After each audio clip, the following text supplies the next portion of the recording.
Hi everyone, it's Nicola in Stitches and Slapdashery Sewing Room. I made a really cute little bag yesterday and I put a picture of it up on a group I'm in online and got a good reaction to it and people asking me how I made it. So I thought I would do a little tutorial. Now the style of the bag is based on the Continuous Zipper Pouch by Lorrie Nunemaker. So it's made exactly how she says. Almost exactly anyway, but I added in a scrappy strip in the middle and some upcycled jeans on top and bottom. It was very much a winging it at the last minute sort of thing. I pulled out a bunch of yellow scraps that sort of went together, threw in a little bit of green as well, and I built up this scrap section on interfacing. So I'm going to show you how I made it. It's very, very simple. It's probably the easiest zipper you'll ever do. And yeah, I think it's really cute. So hopefully you'll enjoy making it. The materials for this bag are pretty basic. Just need random quilt cottons, a little bit of interfacing, a little bit of denim or other solid fabric to set off your scrappy strip. A zipper that's at least 20 inches or 22 inches long. This one was 20 inches, so I've cut this piece of non-woven fusible interfacing straight across from side to side, 3 inches wide, and it's 20 inches wide off the bolt. So I had to trim it down a bit for this one because you want your strip to be a little shorter than your zip. I ended up trimming this strip down to 18.5 inches for the 20-inch zipper, and I did find in the stash just now some longer ones. I'm not sure what colour scraps I'm going to use yet. So I've pulled out a couple of 20-inch zippers, but I do have a couple of 22-inch ones. It's just you really, really need that extra inch or two when you're putting the bag together. Makes for a lot simpler life. I have my mini iron set up here. I have my label here. I'd made that mistake the other day again. I forgot to iron and sew my label into one of my bags. Kind of hard to do it once the bag is finished. Got my iron heating up here. What I've started doing with interfacing is always using a dry iron, and I don't seem to be having any wrinkling. A lot of people complain about their fabrics wrinkling. I haven't pre-washed my quilt cottons, and so if I keep them dry and I keep my interfacing dry, it seems to work better. I'm going to have my interfacing glue side up. You can feel it's a little rougher on the gluey side, and you're going to be sewing your scraps on with the glue side up. Now I need to have a little rummage around in my scrap basket here and decide what I'm going to use. I have sort of a pinky, purpley or blue theme going on with the zippers here, so let's just see what I've got. This could take a while.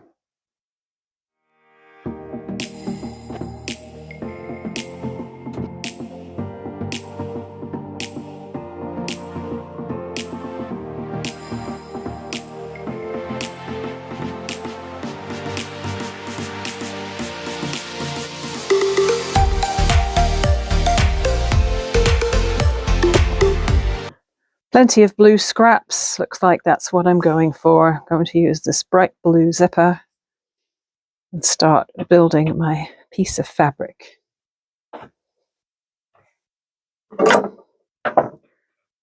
First, I need to grab some thread that coordinates.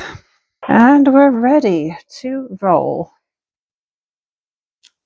Oop, that wasn't supposed to be in there. Obviously, I'd like to use the smallest bits first because the idea is to use up those annoying little pieces that maybe I feel are just a bit too big to throw away, but a bit too small to use for anything else.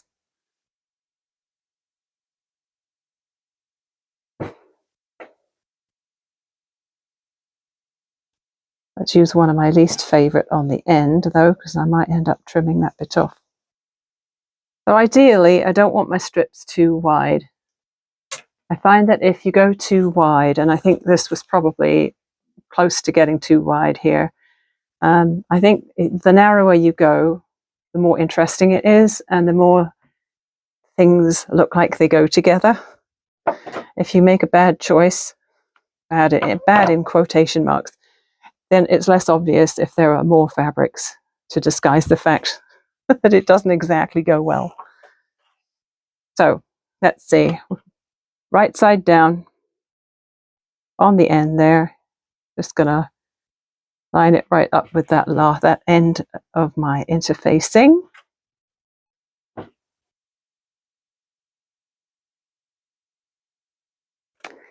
And I'm going to make sure that all my pieces extend above and below my interfacing, because once I've filled this strip up, I'm going to want to trim it with a seam allowance. All right, so right sides together, I'm going to line up the right hand edges of my little bits of fabric and then sew down here. Doesn't matter what seam allowance you use, but you only really need like 1/4 of an inch. I'm just going to lengthen my stitch a bit to 2.4.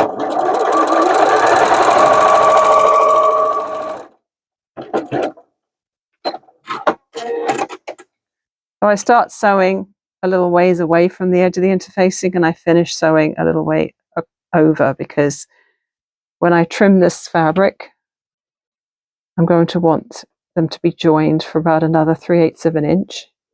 So once you've done those first 2 pieces, you just got to take it to your iron and flip it and press it.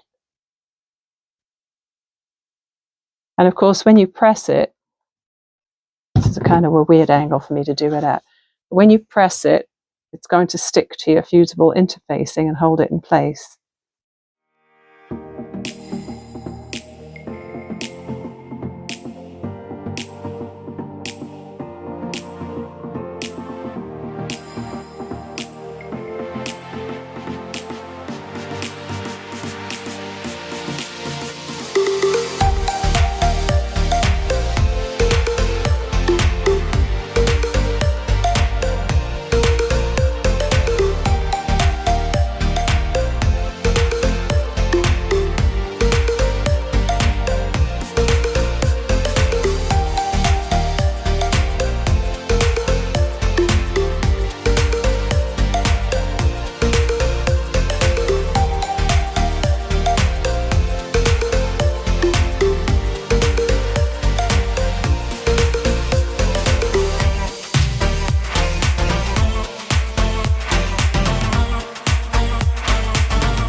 So right now it looks really messy. You can see where the interfacing is on the back. So what I'm going to do now is I'm just going to use a quilt ruler to trim the long sides.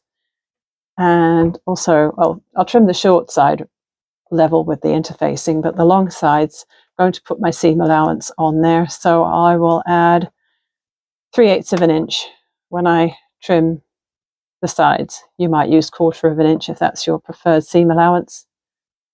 And you'll see how much neater and prettier it looks when it's not all raggedy on the edges.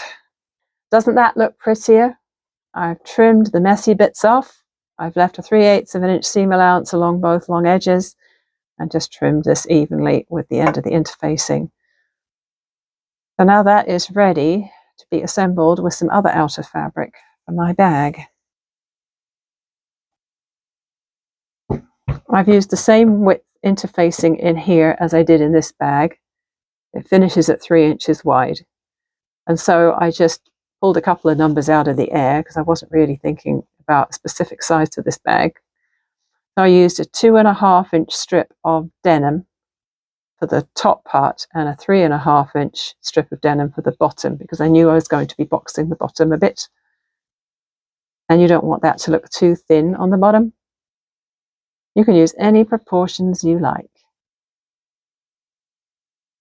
So I think I'll do the same again today.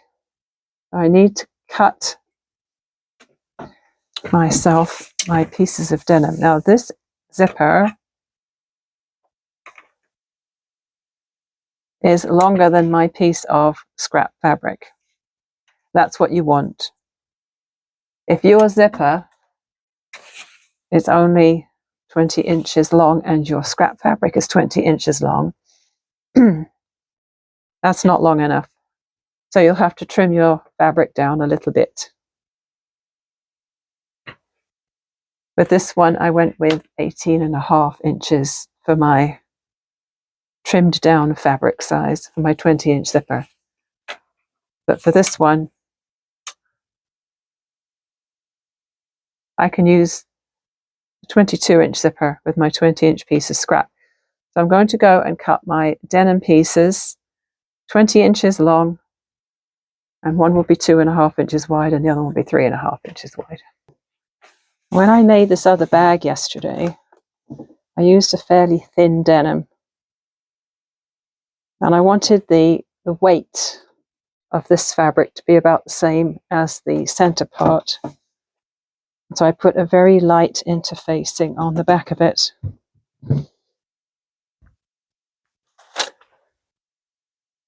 I used this very thin, non-woven fusible, lighter than the one I've used for the scrap fabric.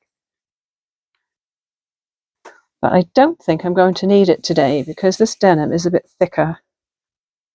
And also I've cut it from the lengthwise fabric.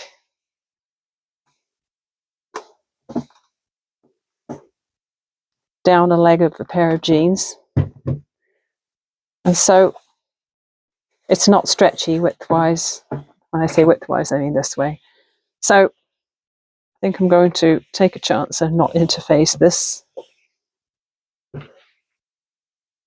What's nice about this little bag is that the piece you need for the denim strips is 6 by about 20, which fits perfectly out of a leg of adult jeans. Now I'm just going to sew my strips above and below my scrap strip. This one wants to curl, so I think I'll put a few clips in there. I do love a 3/8 of an inch seam allowance because that's basically where the right hand side of my presser foot is, so I don't even have to think about it.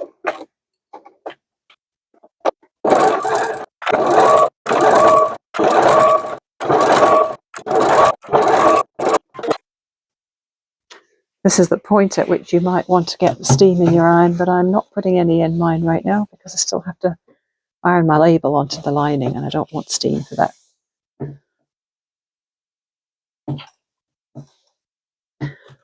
So when you've sewn your denim and scrap together, I found the best way to press the seam allowances is away from the scrap strip, because there's quite a bit of bulk in that seam.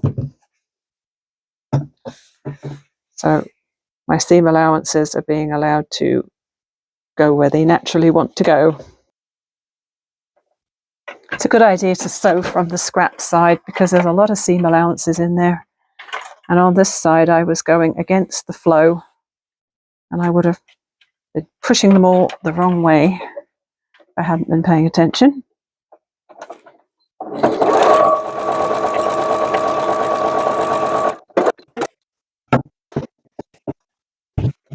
It's so much quicker constructing the whole bag as a single piece rather than two separate pieces. Now I just need to do some top stitching, so I'm going to go from 2.4 up to 3.5, and I'm going to top stitch with my walking foot on the denim side about 1/8 of an inch away from the seam.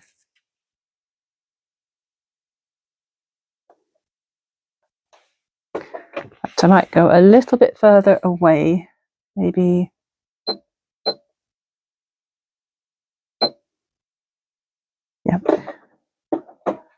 a little further away from the seam. It's completely sewer's preference as to where you like your top stitching line to land. I just don't want it to be too close to the edge.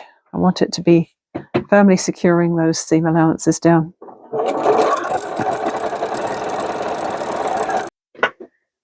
If for any reason your ends are looking a little wonky, uneven, you can certainly straighten them up. Doesn't matter if you lose a teeny bit of length off there. So now I'm going to go and measure the size of this so I know what size to cut my lining. This is why you don't cut your lining at the beginning. You wait and see what your exterior is turning out like, and then you cut your lining.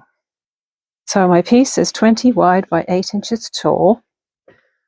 So I've chosen a lining that is, and I've cut it 20 inches by 8 inches tall. I've also got a piece of fabric from my scrap basket that matches one of the ones in the outer there, and I've cut it 2 inches wide by 12 for a wristlet strap. You don't need to put it in if you don't want to, but it adds a little je ne sais quoi, n'est-ce pas? So we're going to fold this in half.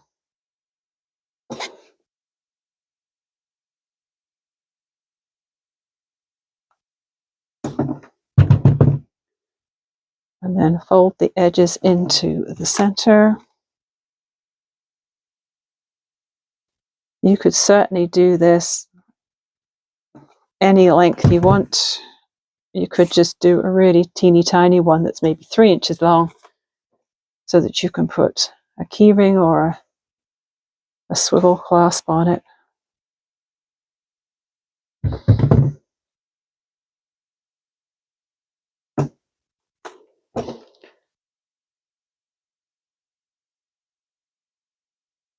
And don't burn yourself like I did yesterday.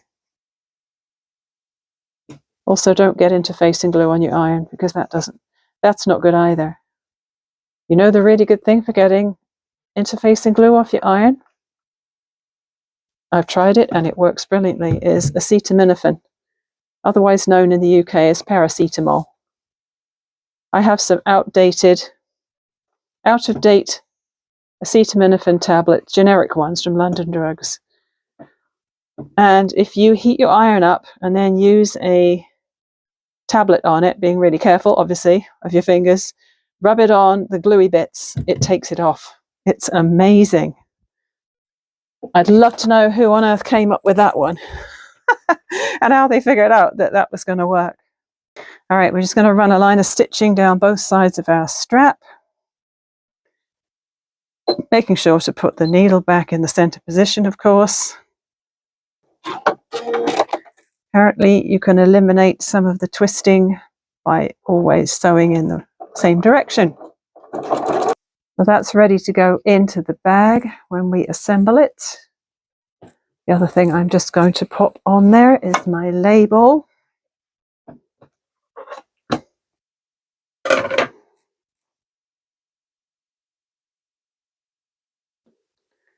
roughly in the middle of one of the sides.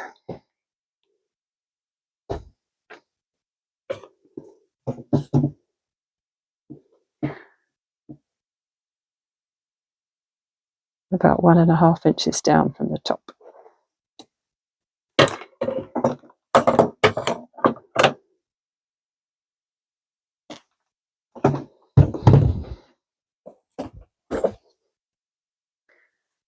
Obviously, if you don't have a label, you can skip this step.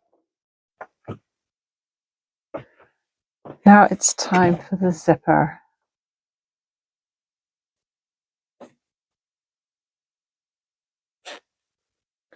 So you're going to cut the zipper tape just where those metal stops are. So we just want the absolute end of our zipper off there. And then we're going to take the puller all the way down to this end, cut this stop off, and pull the zipper right off. And now we have 2 halves, and unfortunately, unless you can think of something arty to do with that, or you have extra pulls, that is waste. But I do save them, and I do occasionally come up with a project for those. Okay, so your zipper is going to be teeth down, right sides together with your outer.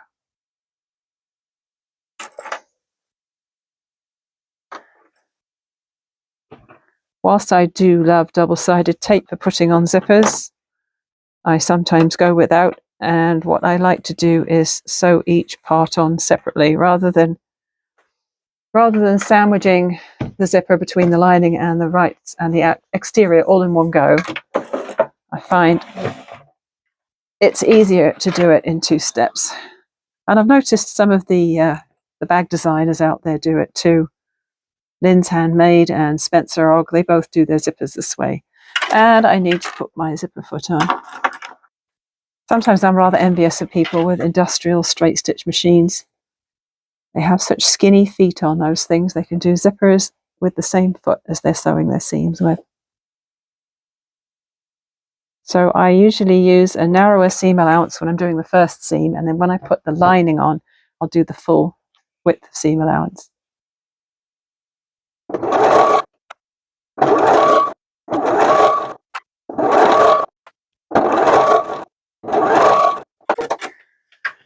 So you'll see I've got a little bit of zipper sticking out both ends. That's the absolute minimum that I would want to have. Even a little bit more would have been better. But it's so nice sewing in a zip without the puller being in the way. You don't have to faff about with it when you're halfway down the zipper, when you're halfway down sewing the zipper in. You'd think I'd have tidied up my sewing table before I started filming, wouldn't you? It's a mess in here.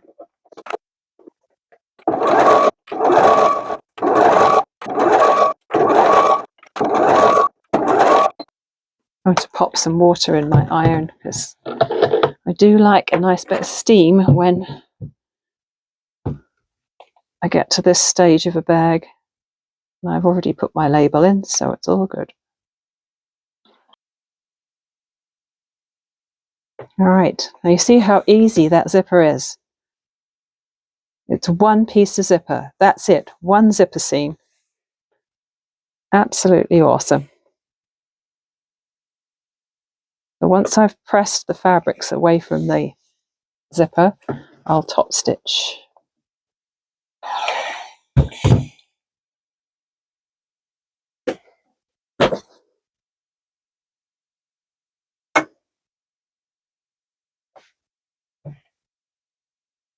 Okay.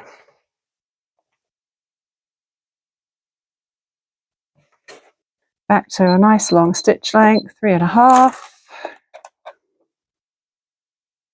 I'll pop my zipper foot on the other side.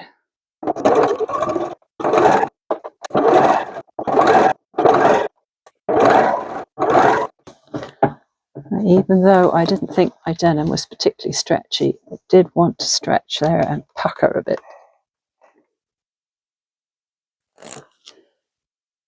Very annoying.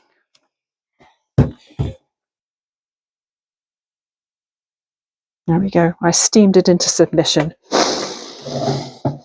All right. What next? We need to put our zipper pull on.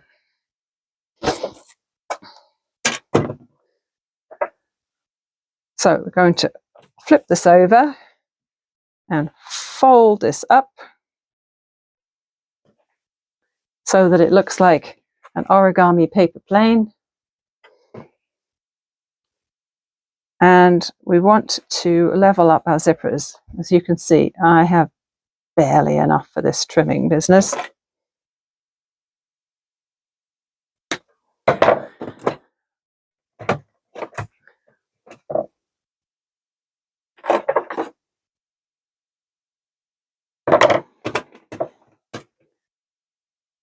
So normally I would put it on the left and trim the right. Yeah, I'm just going to just do it as usual.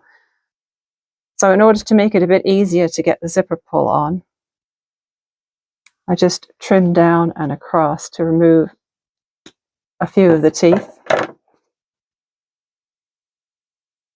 like this. Hopefully you can see that.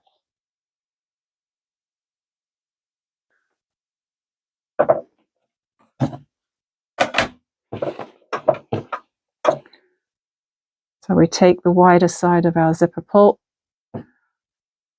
pop it onto here, just so that you can tell it's onto the zipper there.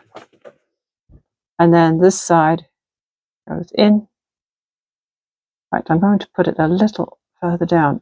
The aim, of course, is to get it beautifully lined up.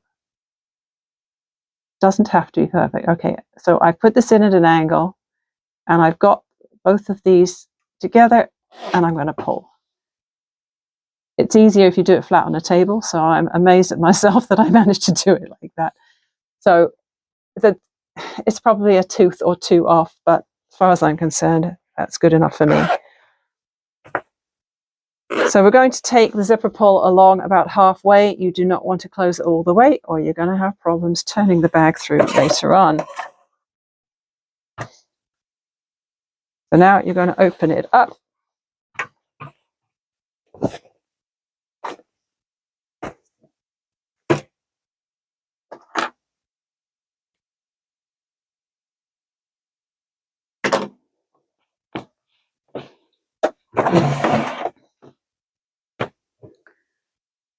Don't forget the strap if you're using one. There's far too many options here for missing out certain steps. I have forgotten my label multiple times. Keep seeing on Facebook, a lot of people keep forgetting to put the pullers on their zippers before they sew the tabs on. Yeah, lots of options for messing up. So we're pushing our zipper teeth towards our lining. Try and line up the top of that bag as well as possible.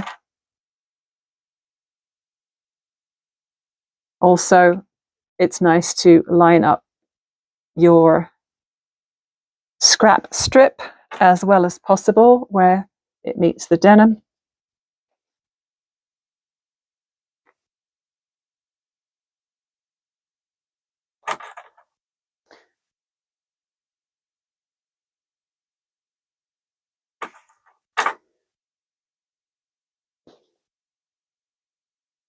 Clip it all.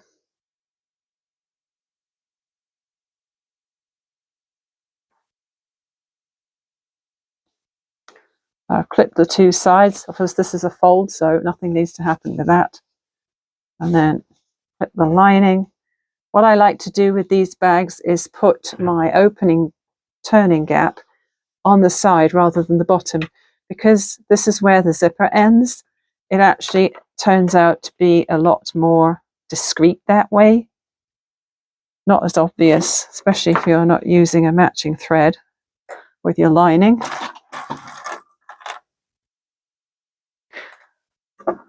So I'm going to make sure not to sew this section here, but I don't want to have this area of my gap go too low. I'm going to box the corners just by 1/2 of an inch. but you've got to allow for the fact there's a 3/8 of an inch seam allowance. So you don't want to sew too close to where you're going to be doing your cutouts. It's just fiddly.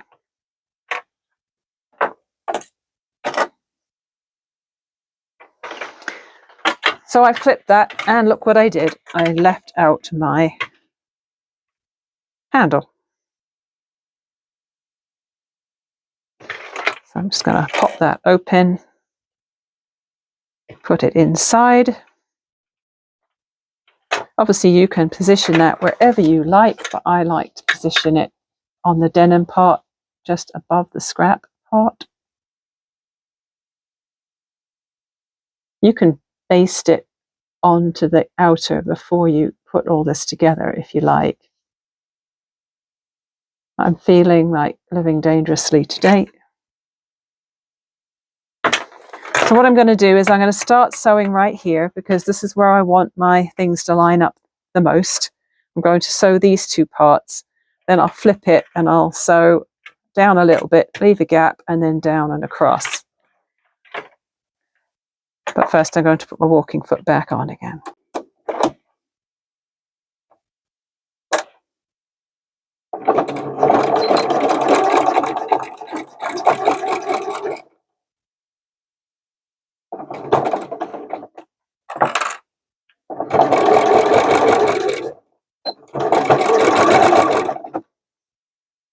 I also like to backstitch over the zipper area and the handle area just for some extra strength.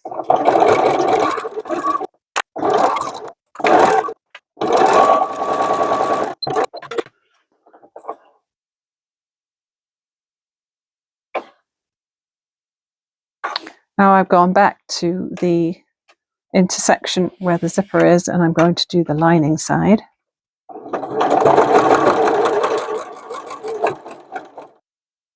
If you have one of these, the little hump jumper, they're kind of useful. I find with my walking foot, I can't put it on the back because there's too much bulk back there, but I can use it on the front. And so I put the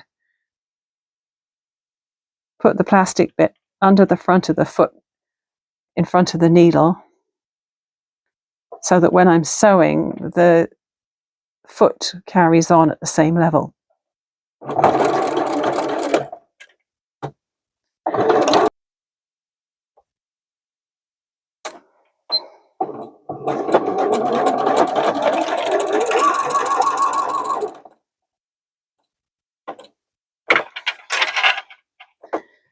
So I've left my gap here for turning it out.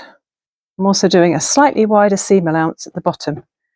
Just helps the lining sit inside the outer a bit better.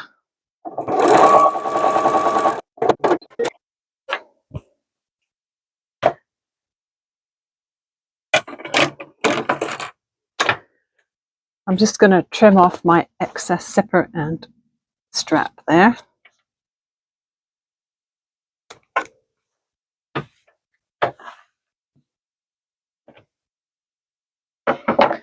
And then I'm going to draw in my 1/2 inch squares for my boxed bottom.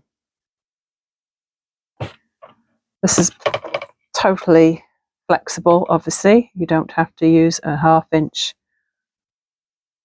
size for your boxing. You could make it bigger if you want. If you want a deeper bag. Where did my bag go? So a 1/2 inch boxed bottom gives you this size of base. Let's see, what did it work out to be? It's about 2 inches. 1 3/4 inches. So it'll be whatever the size of your square is, one side of your square plus your seam allowance, doubled. So a lot of people think that a 1/2 inch square drawn in there will give a 1 inch base, but it doesn't, because then you have the extra seam allowance. Now I'm measuring from the seam, not from the edge. Kind of hard to see because it's blue thread on a blue background.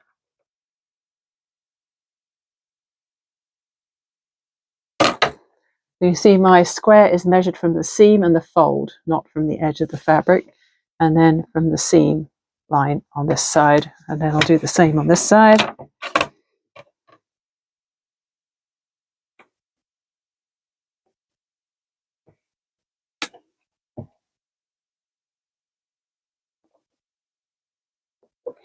I think for a bag this small, 1/2 inch is enough. But yeah, you can do whatever you like. Just allow for it when you make your bag. Just allow for the fact that the bigger the box at the bottom, the shorter the bag will be, and the proportions will change.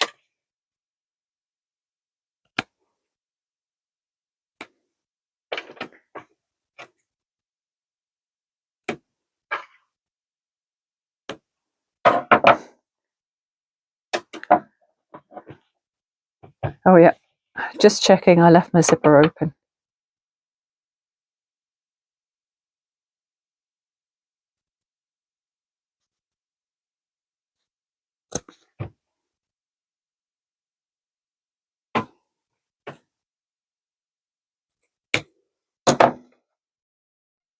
Okay, now we've just got to squish our corners. They fall pretty nicely into place.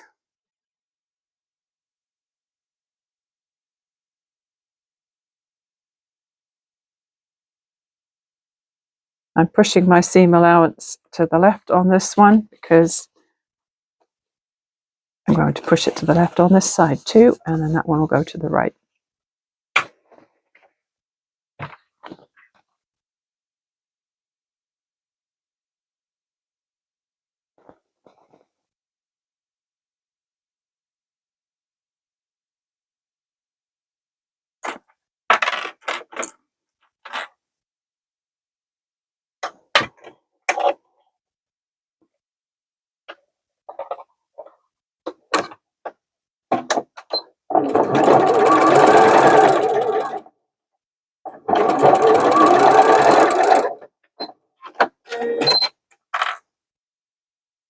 Just using the same seam allowances to sew across those corners. All right, now for the moment of truth. Actually, before I do that, before I turn it out, it is a good idea to press my seam allowance on the gap.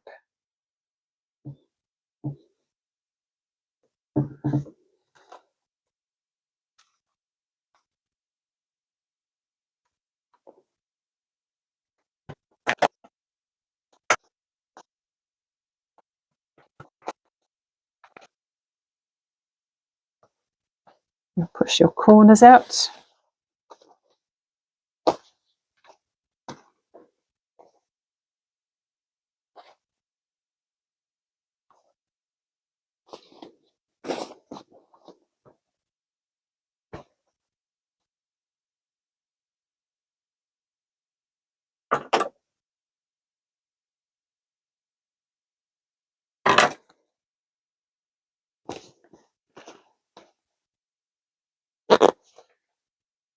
Push the corner of your zipper as far up as you can. Even though there's no tab, it actually looks okay.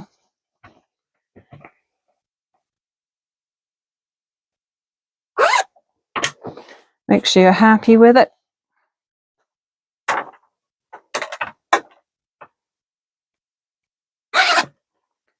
And then we can sew the gap closed on the lining.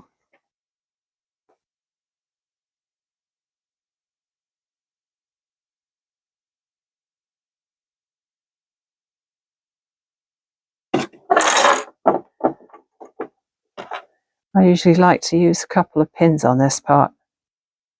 Sometimes the edges don't stay where you want them to when you're putting a tiny seam there. Plus it's hard to see where to begin and end, so I like to just do that.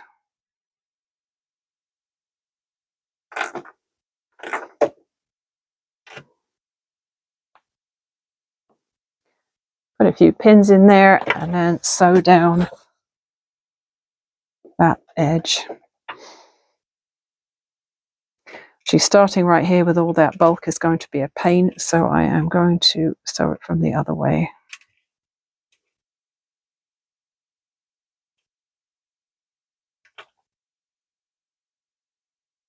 Do it from that side.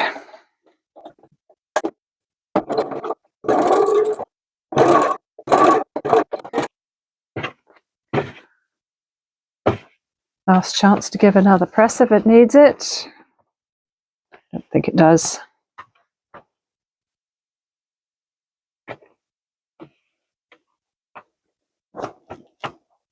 Make sure the lining's sitting in there nicely.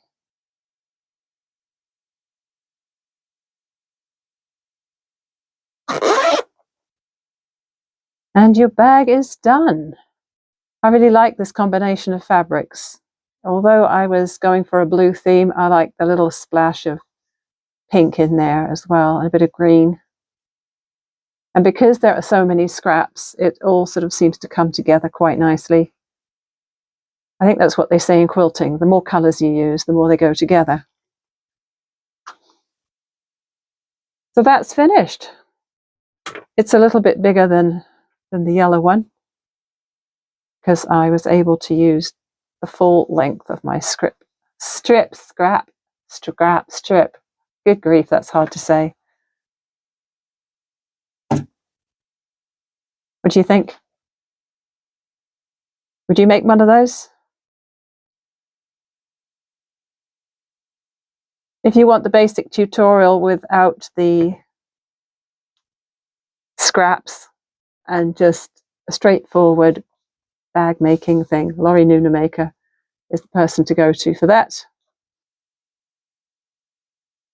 So that's that, all done. A continuous zipper pouch with a bonus scrap strip. Hope you enjoyed the video today. Let me know if you plan to make it. And I'll see you next time with another vlog or tutorial or something. Have a great day. Bye for now.